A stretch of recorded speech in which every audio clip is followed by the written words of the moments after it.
Unsurprisingly, Cubase 13 is here. I say unsurprisingly partly because 13 follows 12 and also because you're watching a video titled Cubase 13. The question is there a reason for you to upgrade? There's undoubtedly been a lot of changes, and I've put a list of some of them, but not all of them, on screen. But the point of this video is to show you the features that I found most interesting in Cubase 13, and then you can decide whether or not it's for you. So let's get started. So here we are in Cubase 13, and this is a Cubase 12 demo project, so it may be something that you've seen before, and you can probably see on screen it looks significantly different. So we can see all the channels look quite different, but there's much more to it than that. So there are quite a lot of changes to cover, the first of which you probably notice is the inspector is completely revamped. So it looks much more like the Cubase 12 look. It's possibly a little more complicated, and there are some ways to deal with that. But as we can see, we've got all these sections as you've had previously. But if I put the Cubase 12 version on screen, you can probably see that that actually highlights the difference. So coming back to Cubase 13, we can see we've got a completely configurable inspector. All these sections you probably know and hopefully love. Some of them look slightly different. There's a lot to see here, although the content isn't really significantly different, although depending on the kind of tracks that you're on, you'll notice that the top section in particular is somewhat different. So there's a few different options available there. So if we go and take a look in an instrument track, so you can see here, particularly with an instrument track, this looks significantly different. So we've got some different options available here. It's slightly more... I'd say probably slightly more sort of intense. There's more information there. I find it possibly a little more difficult to get my head around than I used to. It's starting to look a little bit like other programs, which might sound a little bit odd, but there's some elements here where I think maybe they're possibly a little too information dense. Still got a little bit of an issue with this scroll bar sometimes appearing. Hopefully that will get sorted out, because the flashing of it is a little bit... off-putting as you move over there, etc. But all of the options you've probably seen before are present, with a few extras. Now, in terms of handling all this, there's quite a lot, because you can see you've got lots of sections here, and you can end up with quite a lot of scrolling needing to be done. So there's a few ways to deal with that. The first is that you can set up the sections that you have available. So if you right-click or two-finger tap here, you can set up which sections you want to have. So you've got presets, etc. And this is common with a lot of these windows. Sometimes they are not necessary, because you may only have one or two options, but you can pick which things you have, and then you can save them as a preset. So we could save this as a different preset, and we can see, let's save this as instrument track 1. And then if we go back to showing all as here, we can have that, but you can quickly recall instrument track 1. So if you are particular about what you've got visible, then that's quite useful. The other thing you can do is you can just tick this, which makes life much easier. If you tick expand sections exclusively, then you'll only have one section open at a time. I think it's a pity that there isn't a close all the sections option available. Certainly I haven't found one. There wasn't one present earlier, but this is the next best thing that at least means you don't end up in a complete nightmare where you've got to scroll a load to be able to get where you want to go, etc. So that's probably the option I'm going to be leaving on. The next new option is there is sort of an Inspector Plus, or an Inspector and a half plus. There is the channel zone. So we can turn that on here. And this appears to the left. And this allows you to have some of these sections open. So this is like a compromise between having some of these sections open and not, because, again, we've got things such as the fader. And we can set this up again. So you can see you've got fewer things. That they are, as the name suggests, the channel settings, but we can pick some other sections here, so we can have routing, etc. And once more, you can have expand sections exclusively, so you don't end up in a bit of a nightmare here. This will depend on your screen size, how much size you want to allocate to this, but it's, again, quite a useful addition. I haven't really got into using it a lot yet, but I think this is the kind of thing that after a while I'll get used to having this open, and then I'll do other stuff in the inspector, because a lot of the time you want to be able to see this and the channel level, etc., and maybe, as seen here, EQ overview, etc., and then you can delve into it more in the inspector. So this is a nice touch, probably particularly on a large screen. So my main DAW is on a 4K screen on Windows, so that will probably work quite nicely and be open a lot of the time. But there's a bigger change to come, and that is the mix console. So if we open that up, you will see it looks significantly different. Just going to close that left section. And we can see the channels look quite different. They're in keeping with the look that we've seen in the inspector, but the section here in particular is quite significantly revamped. So this works much more nicely as far as I'm concerned. I'm not sure if it looks nicer. I have a few reservations about the way things look, but we'll come to that later on in the video. But certainly this works in a much more useful and friendly way. Scaling here, you can see is happening. So faders scale. Again, not quite sure about the scaling of the fader caps themselves, but it's all working as you would expect. All of the features pretty much are here so far. There's a couple of little things missing, which hopefully will be coming fairly soon.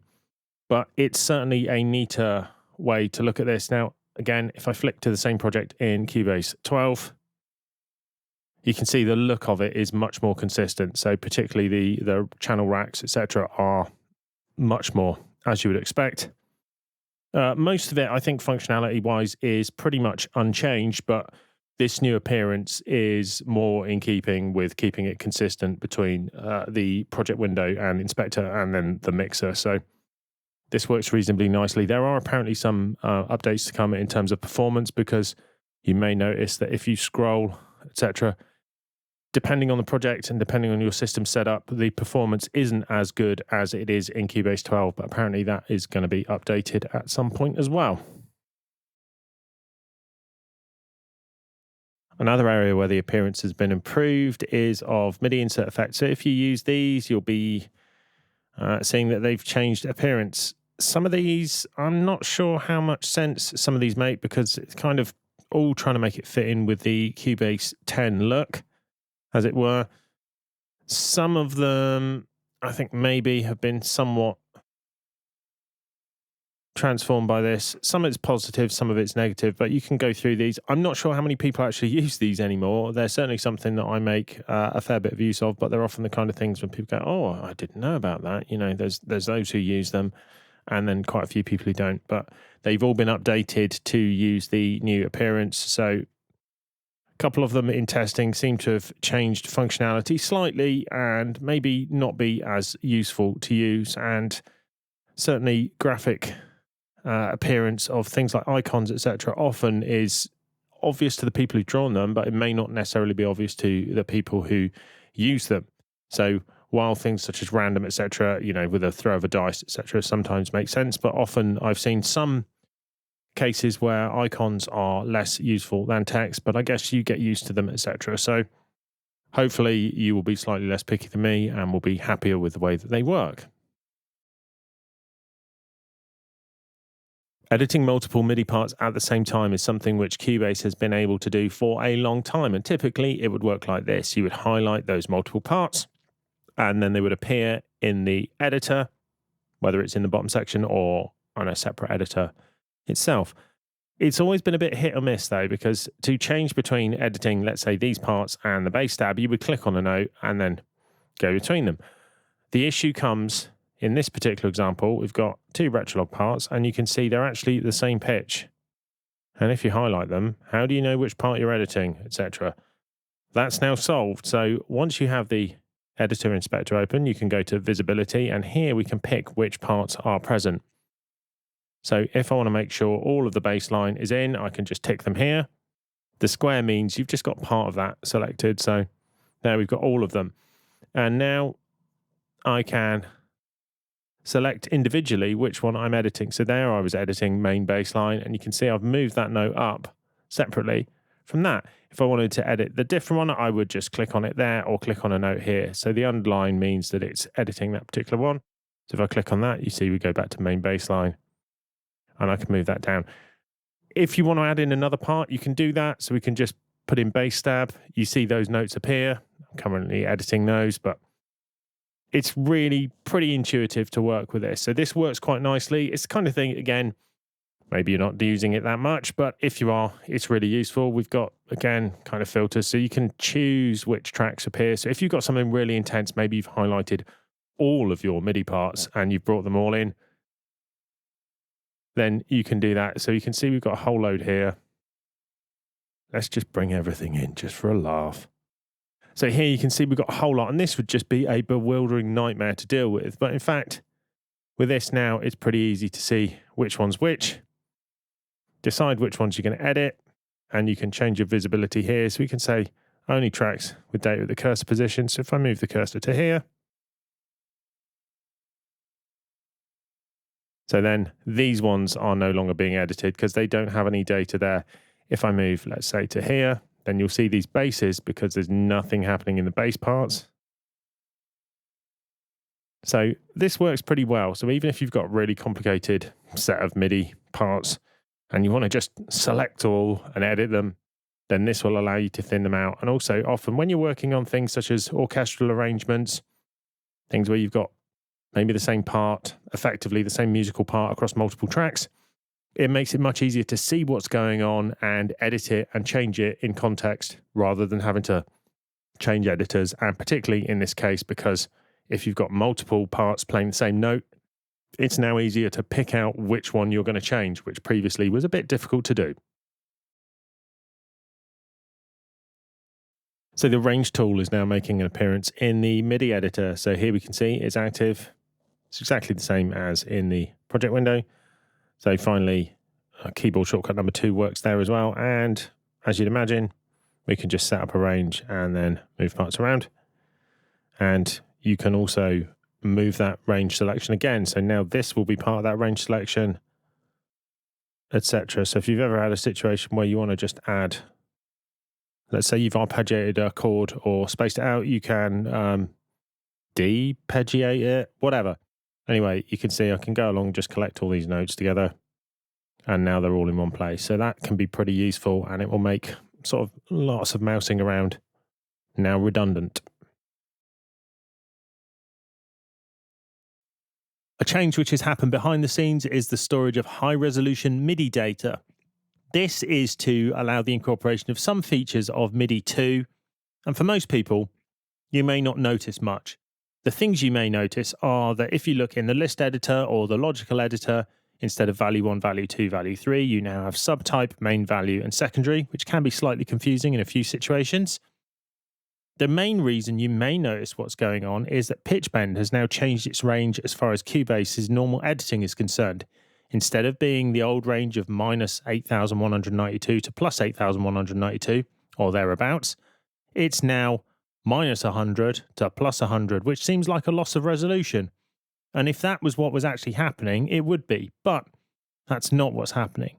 So if you click on it or you enter any via a MIDI controller, etc., you will see values with decimal places for pitch bend. And that's because this lower resolution value has been translated to the right value for MIDI 1 or MIDI 2 if you have a MIDI 2 device, although I don't think any actually exist at this point. If you want to edit in high resolution, you can do so. So you go to Preferences, and then under Editing and MIDI, you can pick the number of decimals you have. It's a slightly odd way of putting that. High resolution decimal count, you should just put decimal places, etc., because putting 1 makes it look like it's 1. Bad example, but there we go. So here we're going to have 3 decimal places here. And now we can edit these to our heart's content, but most importantly, we can see them. So if I put in 0.24, that will be in there. And as I change this, you will see those exact values appear. So if you want to get really sort of detailed and nerdy with your MIDI data, you can do that. So you haven't actually lost anything in terms of pitch bend resolution, which is important, and you can edit it down to the finest value. Chord Pads have been in Cubase since Cubase 8, and they've received a bit of an upgrade in Cubase 13. So There's a separate video on the channel covering this, as there's enough to cover in depth, but the highlights are that a lot of the options are now available much more easily. They're not hidden away. There are indicators on the pads to show you their suitability in terms of chord suggestions from the assistant. And also you have step input mode, which I'm just going to turn on, and it means you can just transfer them from the chord pads to a chord track much more easily, whereas previously you needed to drag them, but now you can do it using step mode effectively. As I say, there's a separate video on the channel covering this, so if you want to look at those in more depth, go and take a look at that. But now we'll move on to something else. So Vocal Chain is the headline plugin in this release of Cubase. So it's designed to be an all-in-one vocal plugin.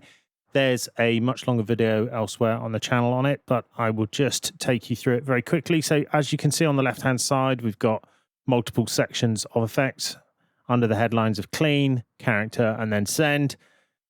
You've got most of the things you'd need. Whether or not they'll replace third-party plugins remains to be seen, but it's nice to have them all in here. And there's a nice range of presets. There's a few new things which Cubase hasn't had previously, and it just means you've got this, even if it's just a starting point for your own jumping off into whatever you're going to do separately. But there's some nice sounds in here, so let's just take through this again on this Cubase 12 demo, just a soloed vocal from it. A couple weeks since you've been home. Been a couple weeks since you've been home. Been a couple weeks since you've been home.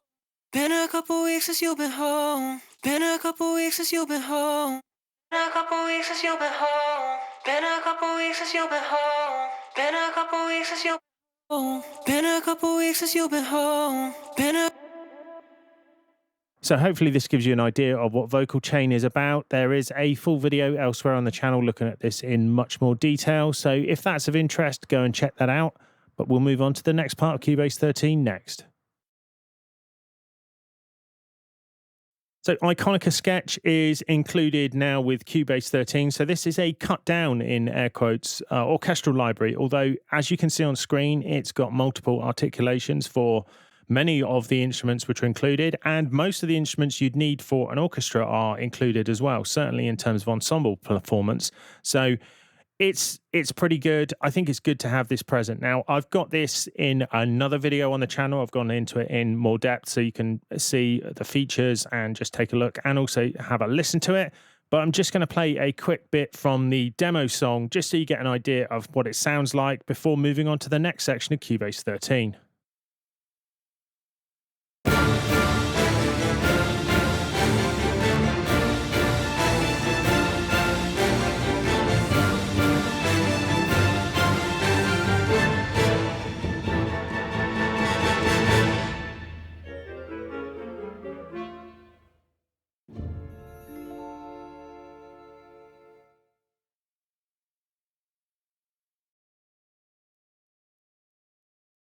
Step input is something which I've always been quite a big fan of, partly because I have zero keyboard skills, but also because I've spent quite a lot of time teaching people who have even less keyboard skills than I do, and they can find playing things intimidating in real time, and step input allows you to get around that. It also allows you to do some sort of more old school things which would be natural if you were using a step input sequencer, as many things were in the early 80s, etc., before real-time recording was much of a thing. It's had a usability upgrade more than anything else. So one of the things that was a problem with the previous step input was that the step input cursor didn't necessarily appear where you thought it would do. It was one of those things where it had a bit of a mind of its own, whereas now, when you turn it on, you can hopefully see here, there's this blue triangle. Let me turn that off. Let's put it here, and I'm going to turn cycle off to make it a little easier to see. But as soon as you turn step input on, it's at the point of the project cursor, which makes a lot more sense. You can still move it with the cursor keys. You can still input as you want. So there's a nice low note there. And you can add notes in the normal way. You can also move around as you do so. So if I put in another chord, let's put something up a little bit higher. So you can change the length as you do it. So here I'm using the cursor keys without having to step up. So one of the things that was a bit of a problem previously was when you wanted to put a chord in and you wanted to change the length of it, you would need to alter what was happening by changing this. So you'd previously go, oh, you know what, I want them in quarters, then I'd do that. And then you go back up there and change. Now you no longer need to do that. So we can just look at a quick example of putting something in. So let's move back here. Let's put it on quarters. So you can see our increment is quarters. So if I just step input those chords there, that's the normal mode of putting them in. But if I start again here, and now you can see I can make it 2 quarters long, and now I can then input my next chord. And let's make this 2 beats long as well. So I'm going to hold the chord down, and then I'm going to press the right cursor key. And also it does something interesting because I've misplayed that first note, so that just gets put in there, but the notes that I held down, the notes I was holding down when I let go after moving around were there. So with a bit of playing around, this makes it much easier to input things which previously would have involved a lot of mouse mileage and a lot of moving around. So that's a nice upgrade to certainly one of my old school favorite functions in Cubase. The routing of audio in Cubase has been something which has maybe been a bit behind some other more experimental and interesting DAWs. And we've got a small step in the direction of making it a little bit more flexible. And that is that audio tracks can now have an instrument track and other audio sources as their input. So this means, in this case here, I've just got a flux synth. It's just got a bass preset on it, and I can make a new audio track. And when I select this as part of my audio inputs, you can see I can connect to a bus, including the particular track instrument. So now I can record from this directly into Cubase without any more playing around, which makes some workflows much easier. So I can even record both of these at the same time. So you'll see.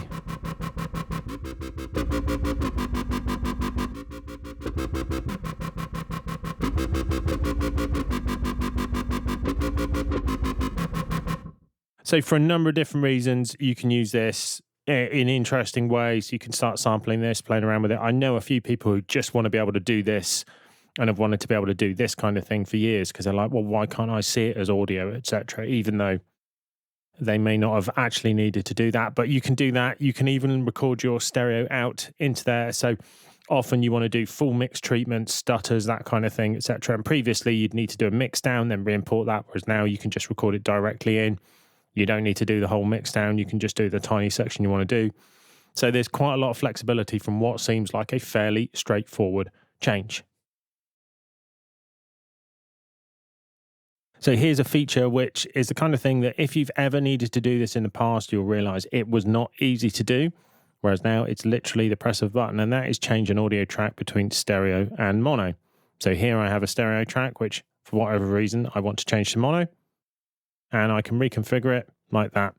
What's useful is the inputs will change as well sensibly. So now we change to left stereo. If I change it back to stereo, it changes to stereo, etc. So it's doing some sensible defaults in there. This is the kind of thing you don't need that often necessarily, but when you do need it, it's like a pain to have to work around that, and this makes it much, much easier. So it's nice to see that, even though it's only a minor change. Now, another change, which is, again, a minor one, but is actually quite useful, is that you can now rename using rename. Previously, if you wanted to rename this or this, etc., you'd need to have the info line open, which not everybody does all the time. And again, it's one of those things where when I was teaching people who had never used Cubase before, they would often say, well, why can't I just double click here? And indeed, previously, back in the day, you used to be able to do that, but you can't do that anymore. But what you can do is you go to edit, then rename, and we can rename selected events.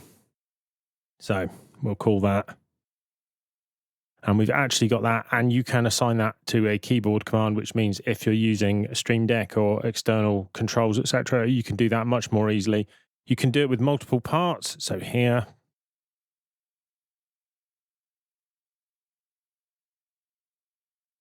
we can see that. And obviously, in the case of audio, because this is an audio event, it's got the actual recording in there as well. But this works much more sanely than previously and makes it much simpler and easier to do.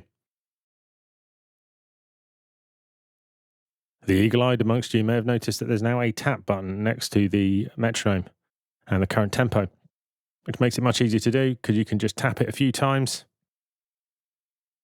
and then it inserts a tempo at the current position. Now, if we add a tempo track,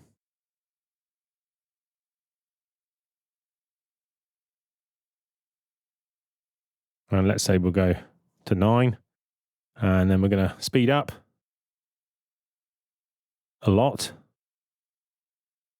And we can see that's added that tempo change there. We're going right up. Let's just make that slightly less.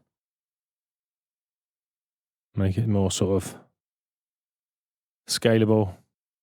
And then it inserts that there. So if you want to be able to change tempos really quickly, particularly often, you know, it's like you want to tap the tempo and just know what it is rather than go, oh, I'll try 155 and then maybe it's a bit too fast. Most people can tap the tempo they actually want. So this is, again, simple stuff, but wasn't there before. Makes life easier, which is what this should all be about. Import tracks is something which has been really useful for me since it's been introduced. It makes it really simple to transfer tracks from one project to another, and particularly if you're working with people who are working remotely, which is certainly much more the case over the last few years. They may be working on different versions of the track, whether intentionally or otherwise, and just being able to import the entire track is a godsend. There's a few changes here, so you can pick a range to import. So for instance here, what we're going to do is we're going to import a range from, let's say, bar 10 to bar 18 in this particular case. So we'll pick those tracks, and then there we go. And you can see we've got what we wanted from that previous project has been inserted there. So you can choose a range, whereas previously you would have to pick the entire track. The sampler track has seen some small but generally worthwhile improvements. So firstly, when you turn Audio Warp on, you get a different set of controls. The controls that are available depend on which mode you are in, etc. But much more importantly, the envelopes are improved in a couple of ways. So firstly, we now have some presets which we can put in with either the pencil or the paint mode. So let's pick that step shape. And then if you just click, you can see that the stairs are coming in and you get to scale them in terms of time and magnitude pretty easily. If you use the paint mode, you can paint them in. So we can see we're going to paint in a few of these. And it makes it pretty easy to create some interesting and potentially complex waveforms. But there's more to it than that. One thing which might escape your attention if you're not looking too closely is the shaper mode. So normally these work in a normal way. So if I just play a note on the keyboard, you're not going to hear it, but just watch the way it progresses through the envelope. And you can see it's stuck at that end point, and then when I release, that then drops away. But if you're in shaper mode, it will play that again and again and again. So it will just go round and round. So you've got effectively an infinitely programmable LFO available wherever you've got an envelope. And that, I think, will probably lead to some pretty creative potential. Another nice thing, it's just a small thing, but the beginning and the end are linked. So you can see they're both moving up and down. If I zoom out a bit, you'll see it a little more clearly. So that means you get nice, smooth looping when this does loop round. So you can see that following round like that. So that's a small change, but actually I think it's pretty useful, and hopefully we'll see that elsewhere in some other places, as I think that's got quite a lot of useful potential. Another thing that's been improved has been the add track dialog box for MIDI. So this is one of those things where it's just adding a couple of options. It means you don't have to go over to the inspector and set them. So you can pick your MIDI inputs. Often you want all MIDI inputs, but sometimes you want to pick particular ones. You can pick your outputs, group and channel, and then you name them. So you can just do this straight away rather than having to, say, go to the inspector after you've created it. Again, a nice one. And also the same is true when picking a sampler track. So you can pick where the sampler is going to go to, etc. Again, it's only a small change, but it's one that means it's one or two fewer movements to do when you're creating something, and often you know what you want to do with it when you create it. Now, the key commands dialog is something which has looked very old school for quite a while, so this has been updated, slightly improved. I'm not quite there with it yet. I still quite like the way the old one used to work, but it's possible to add your key commands, as many as you want here, etc. You can remove them, you can reset them, and also you can add an additional key. So if you want multiple keys to do the same thing, I have the opposite problem. I have not enough keys to do all the things I want to do from keyboard shortcuts. But yeah, this is a little bit neater. It'll take me a bit of time to get used to it, but purely because I've been using the old one for such a long time, I'm sure long term it will be an improvement.